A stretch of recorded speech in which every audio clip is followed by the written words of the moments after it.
the most mysterious hiking accident in Russian history. 9 experienced hikers with the Grade 2 hiking certification died during the hiking excursion. Was it purely an accident? Or were they attacked by some mysterious creatures? How can we explain the radioactive residues remaining on their clothes? Hello everyone, let's investigate here. In the last video, we went over the entire incident in detail. Today, we will start part 2 of the Dyatlov Pass incident. If you haven't seen part 1 of the video, click on the top right corner and it will take you to the first part of the story. It had been over 6 decades since the accident. Until this day, there were no clear explanations on what really happened to the hikers. The only reliable sources were lost due to the dissolution of Soviet Union. Here are a few popular theories that people have come up with throughout these years.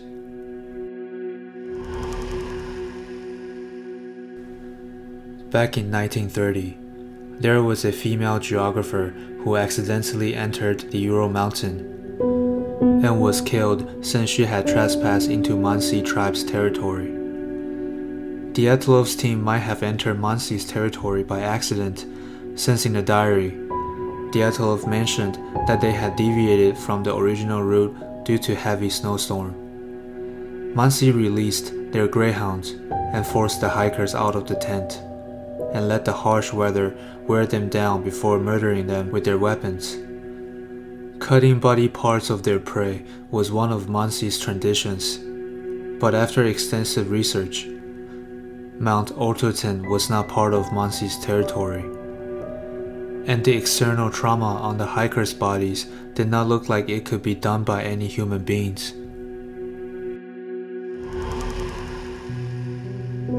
There was a spy within the group. The most suspicious person was the member who joined after Yuri Yudin departed from the group, Semyon Zolotaryov, since everyone else is from the Ural Polytechnical Institute, and all of them were in their early 20s.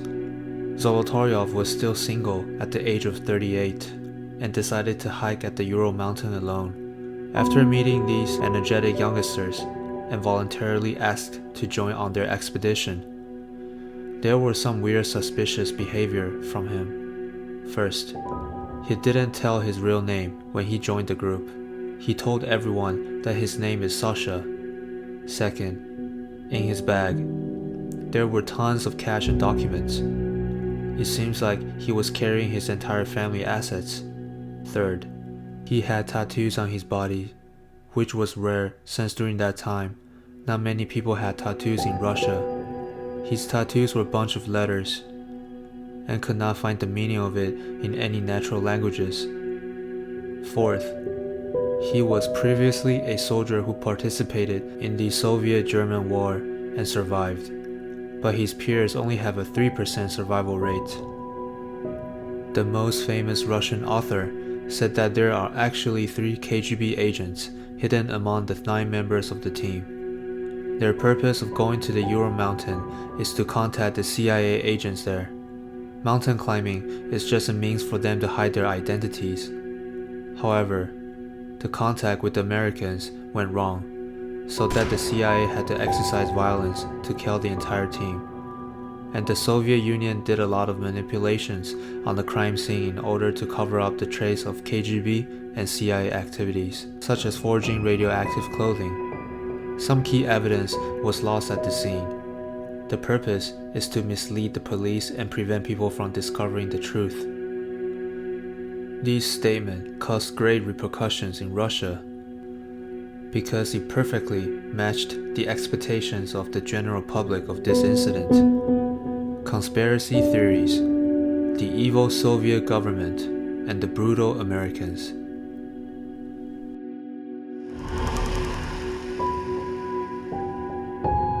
This might be a conspiracy theory as well, but this is the most accepted explanation by the Russian. Because the location of the incident happened to be on the path from Baikonur Cosmodrome, where the Soviet Union conducted some R-7 ballistic missile test, to Novaya Zemlya, which is the main Soviet nuclear weapons testing ground. The bright red flames witnessed that night were caused by the launch of the R-7 intercontinental ballistic missile. A large number of metal fragments left at the scene also proved this theory. This may also explain why the corpse's skin color is orange and red, and the large amount of radioactivity remaining on the clothes also shows that the local nuclear test was active. Considering that in the late 1950s, it was indeed the Soviet Union that was accelerating the development of nuclear weapons and conducting a large number of nuclear tests, some Russian locals unveil more unbelievable truth. First, the local authority began the search and investigation as early as February 6, which was much earlier than the return date set by the climbers, and also earlier than the date when the family members proposed the search and rescue. This means that the local authorities were notified about something ahead of time, and the early search from the military were witnessed by the Mansi Tribe. Second, it is said that the body was moved and turned over by military personnel to mislead investigators, because the degree of snow cover on the corpse did not match the amount of snowfall. The clothes on the corpse seemed to have been washed with special reagents and mixed up on the clothes between each other when they were putting the clothes back on. Some said that Zolotaryov was actually an active soldier. He even participated in the Battle of Berlin. A lot of people suspected that Zolotaryov was a spy. He pretended to be a hiking enthusiast, carrying his camera around, but the sole purpose of joining the hike was to gather any information on Russian military in their restricted zone. He lured the team towards the restricted zone so he can gather more classified information. Therefore, another conspiracy theory was born. The team accidentally strayed into the restricted zone of the Soviet Union, where they previously tested nuclear experiments. To prevent leakage of confidential documents, the military had to eliminate the entire team. This could explain why higher authorities ordered everyone to stop any further investigation. They wouldn't want the world to know what really happened at the Ural mountain. This is suggested in the topic of Russian Yeti, launched by Discovery Channel. Yeti tracked them down before attacking them and killing everyone. There are people who believed they are attacked by aliens. Of course, the premise of these assumptions is that such creatures really exist. In these pictures, taken by Krivonischenko, captured a Yeti look-alike creature following the team. Imagine that if the team really did encounter a Yeti, then the entire incident would totally make sense. According to Dyatlov's diary, the last entry was on January 31st, so they could have encountered this unknown creature during the daytime on February 1st. The team had never seen any creature like this and was extremely terrified. So Dyatlov decided to change the route and left the forest and came to the open area to set up the tent. And they cut open the tent so they could monitor closely on the creature. Coincidentally, they witnessed Baikonur launching a test missile. So two of the team members came out with their shoes to take pictures, but the bright light had startled the Yeti that was creeping towards their tent, so the Yeti launched his attack on the team. The remaining members had no time to wear their shoes, so they quickly fled towards the forest.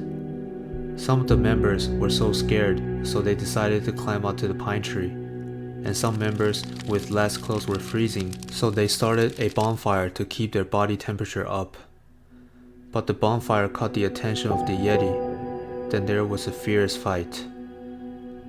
This could explain some of the scratch marks on the skin, and the 4 members who were later found by the river built a temporary refuge, but was eventually found and killed by the Yeti. The rescue team did not find the tent until February 26, which was almost a month since they died.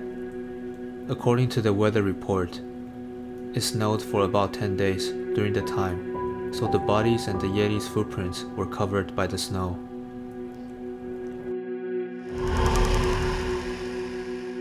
On February 1st, the team lost their way due to the heavy snowstorm, so they had to deviate from the original route and came to the slope. Dyatlov decided to set up the tent on the slope since he thought it might be more dangerous to proceed further due to the heavy snowstorm. But the snowstorm got worse at night. The snow accumulated on top of the tent collapsed, and the team was woken by it and thought they were hit by an avalanche. They quickly exited the tent and did not have the time to grab more clothes, since most of their belongings were beneath the tent. Visibility was poor. No one could tell the situation. They instinctively thought they were hit by an avalanche, so they ran desperately towards the forest. At this time, everyone found that the temperature outside had surpassed their imagination. When they reached the edge of the forest, they realized that there was no avalanche, just a heavy snowstorm. But the low temperature had already made many of them weak, so they decided to start a bonfire to raise their body temperature. Some people went onto the pine tree to gather branches and to locate the tent. But due to the poor visibility at night, it was impossible to locate the tent that was about a mile away from the forest. The person slipped and fell to the ground, and this person could be Slobodan, and this could explain the fracture on his skull. Before they successfully started the fire, Krivonischenko and Doroshenko already froze to death. At this time, they already lost some of the sensations on their toes and fingertips, so they did not feel anything when they were too close to the fire, and this could explain the burn marks on their fingertips. Dyatlov knew if they keep waiting like this, they would eventually freeze to death. Therefore, he split it into two teams. Him and Zaneta and Slobodan will head back to the tent and get more clothes, while the rest will set up a temporary refuge and wait for their return, and left the clothes of the dead team members to the people who would stay in the forest. This is to increase the chance of survival on both teams. But when Dyatlov exited the forest, he died almost instantly due to heat loss, and the other two team members died shortly after. The remaining 4 members built a refuge while they wait for Dyatlov to return, but he never did.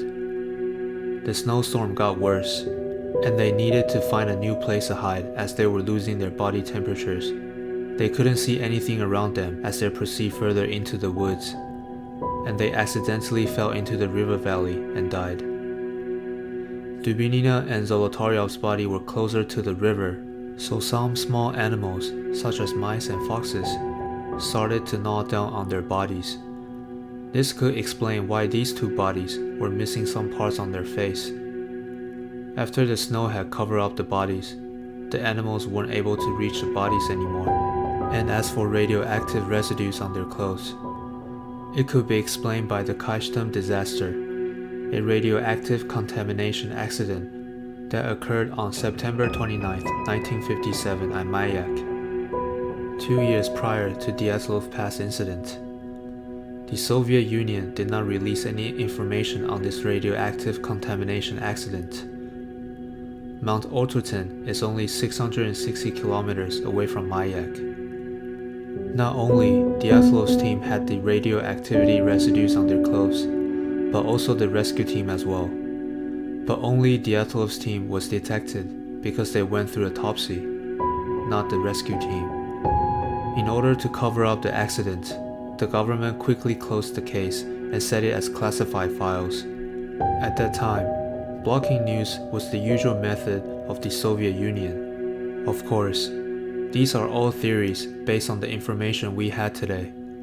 Some of the critical information was lost after the dissolution of the Soviet Union. An accident should be analyzed with facts and evidence as much as possible, rather than simply attribute it to unknown powerful force.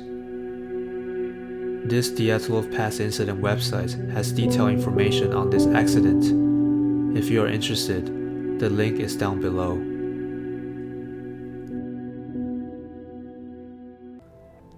In 2013, the only survivor from the accident, Yuri Yudin, passed away.